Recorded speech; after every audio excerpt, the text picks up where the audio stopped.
Yo, what is going on? Isaac Mashman here, founder of Mashman Ventures and host of Chase the Vision with Isaac Mashman, the podcast. Thank you so much for clicking on this video. And now I am going to be talking today about Clubhouse. Now, for those of you who might not be familiar with the app, Clubhouse is a brand new social media platform. I do not work with the team. I'm not associated with the application at all. Nothing like that. But the one thing that I will tell you is that Clubhouse is going to be the app of 2021. Now, every couple of years and it's seemingly every year, actually, a brand new social media behemoth emerges. Something that is unique, something that has a unique marketing strategy, a unique message behind it, a unique name. The application has unique features and a unique design. A lot of what has to do with a great application is a user interface. And nowadays, it seems like every single application is a ripoff of Snapchat or Instagram or Facebook. And now Instagram is looking a lot like Facebook. But within the past, year, there's this new application that was invite only. And it is called Clubhouse. And it is a voice only application. And the one thing that really stood out about the application initially was the business model. It was invitation only. So everybody kind of started to catch on to this new application, this new thing, and because it was invite only, they felt like they were missing out. That's a fantastic strategy that they used. It wasn't to where you could just download it and automatically set up a profile and get started. Now, I will say it is iOS, it is iPhone only, and so, I'm sorry that if you have an Android, but it is definitely worth pulling out an old iPod of yours, downloading the application, maybe using your iPad and getting on, and here's why. I believe that Clubhouse will not only become a fantastic and a huge app in 2021 as we move forward and moving into 2022 even, thinking long term, but it is going to be a personal branding machine. It already is a personal branding machine, and I personally can speak from experience here. Now, the unique thing about this application, outside of being invitation only and voice only, is the way that it is structured. So when you first create an account, you can connect your Twitter and Instagram account. You don't have a limit to the amount of characters in your bio, which is phenomenal. And they also encourage you to use your real name. Nicknames and pseudonyms and fake usernames are not allowed on the application, actually. Like if you change it, they're going to verify that it is your real name. And so that in of itself really promotes personable connection. It's like you can't hide behind a phone. The other thing is there isn't any content on your page. The only things that pop up on your page outside of your bio and Twitter and Instagram are the clubs that you're a part of, right? You can be a part of a variety of different clubs, and that pops up in your profile, and then it shows who you were nominated by, who invited you onto the application. And so you don't have to worry about the aesthetic look of your page when it comes to the content you produce. You don't put text form content, nothing of the sorts. And so it's really one of a kind when it comes to the actual user interface and the structure of the application. And so that uniqueness stands out in the marketplace. And I know that a lot of people over the past couple of years have talked about voice being the future. You see podcasts really blowing up. Now you see these celebrities, Michelle Obama, Oprah Winfrey, all of these big, well-named people coming out with podcasts and pursuing voice. It's almost like we're going back in time when radio was the number one thing. And so now we're going back in time to where voice is now becoming the number one thing outside of video. It's a very unique thing to study when it comes to market trends based off of the past and how it's affecting the present and then how it's going to impact the future and where we're going. But going into these clubs and going into these actual rooms, right? They're called rooms, and then they have hallways, right? Just like a classroom or a school or a college, you're walking down the hall, you see rooms, and based off of the room, you have different subjects. You have math, you have history, you have art, you have science. And so with this, instead of those particular subjects, you have, okay, we're talking about hip hop, we're talking about, let's say personal branding, we're talking about sales, we're talking about millionaire mindset, which is like a big thing. You have all these entrepreneurs who are in here talking about all these cliches. Whatever, you already know my opinion on this. But I believe that this is so important for personal branding because when you actually enter into one of these rooms, it's a unique structure to where you can either be in the audience or you can become a moderator. So you have moderators up top, then you have a section that is underneath it said followed by the speaker, so anybody who's followed by another person who is speaking at that time, and then you have the audience members. And you can raise your hand just like you're in a Zoom meeting. You can raise your hand to speak, right? Get the attention of the moderator. But you're able to go on stage, and oftentimes the ratio is relatively low to where you might have 8 people speaking and you might have 80 audience members. So you have 8 speakers and 80 audience members, just to use this example, right? So that is a 1-to-10 ratio, and that means that for every 1 speaker, there's 10 audience members, which means that that speaker is going to be viewed as somebody of credibility. It's just like you go to an in-person event, like a keynote or a panel, and you pay attention to the speakers. You pay attention to the people who are on stage, the people who have something to say. And those people are automatically deemed as people of reputation, people who are worth your time.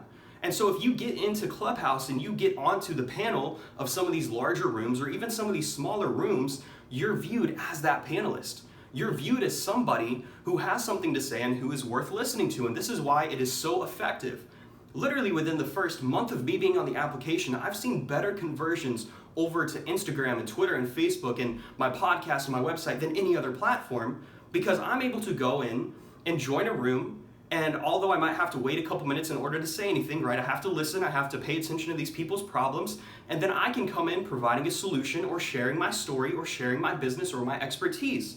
That gives me a unique opportunity to display myself, and me having the gift of voice, right? Some of you might not have the gift of voice, and that is okay. But I have to tell you that this gift that I have, everybody tells me I have about speaking, didn't happen overnight. It took a lot of practice. Me being able to speak in this camera didn't happen overnight. Like, it took a lot of practice, and it is still something that feels uncomfortable to me today.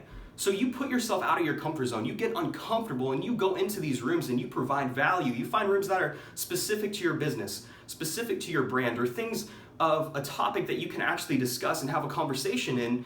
You throw out your opinion or your expertise, everybody else in the room is going to see you. They're going to be able to hear the conviction in your voice. They're going to be able to hear you speaking on a subject that you're passionate or knowledgeable about, and they're going to follow you because you are providing solutions to their problems. That is at the core of business.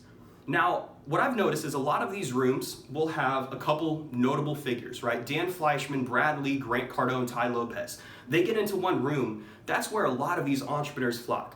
That's where a lot of these business owners flock. That's where a lot of the creatives flock, because it's a person of credibility. And so it makes it difficult at times to build up a brand for yourself when you have all of the attention being driven away from you. And I'm sure that if you're on the application, you know exactly what I'm talking about. And in order to get in that room, you really can't provide any value, because you have to wait 2 hours to be given an opportunity to speak for 2 minutes. And then there's no guarantee that that room is even going to be around, and they're not going to just shut it off.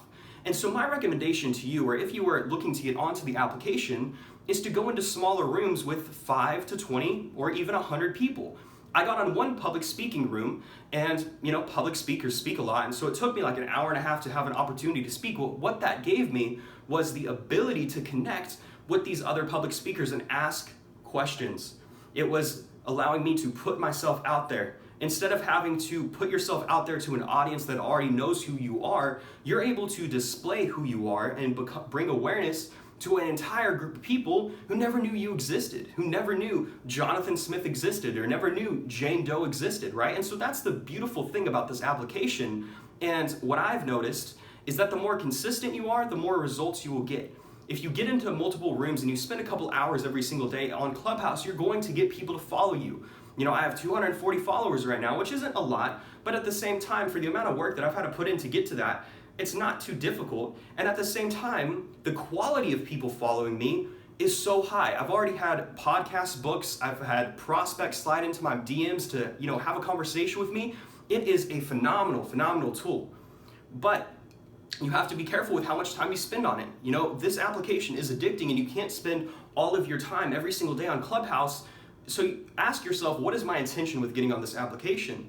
But from a standpoint of positioning and a standpoint of, hey, I have something to say, and demonstrating your ability to solve these people's problems, or even just give them insight or teach them, right? Teach them on a subject relating to business, teach them about sales, teach them about, or share your experiences as an early entrepreneur, or as an early creative, or as an artist who was on your first tour. You're going to be able to connect on layers that it would take like months or hours and hours of content to be able to connect with an individual on otherwise, right? You can do a lot to build up your brand and lay down the foundation of your brand, but it's another thing to actually be able to have somebody know, like, and trust you. That takes time, and you're able to cut the time frame that you would otherwise have to spend through using Clubhouse. Now, I personally am going to be going super hard with it over the next couple of months because I recognize that it is going to be a personal branding machine. It already is. And so I recommend hop on the application, make a plan for what you're going to do. So every single day at 12 p.m. Eastern time, 9 a.m. Pacific, I host a room called Chase the Vision. That correlates with my podcast and everything I stand for, right? Chase the Vision with Isaac Mashman. So I was like, why not do a room on Clubhouse? And I've already started to see that there are consistent members getting into my room every single day. You can build up a brand there, cross-promote your other social media platforms to where, hey, did you know that I'm on Instagram? Hey, did you know I'm on Twitter? Hey, check out my website. I have a free document for you to download. Or you want to go ahead and do a coaching session, or a training session.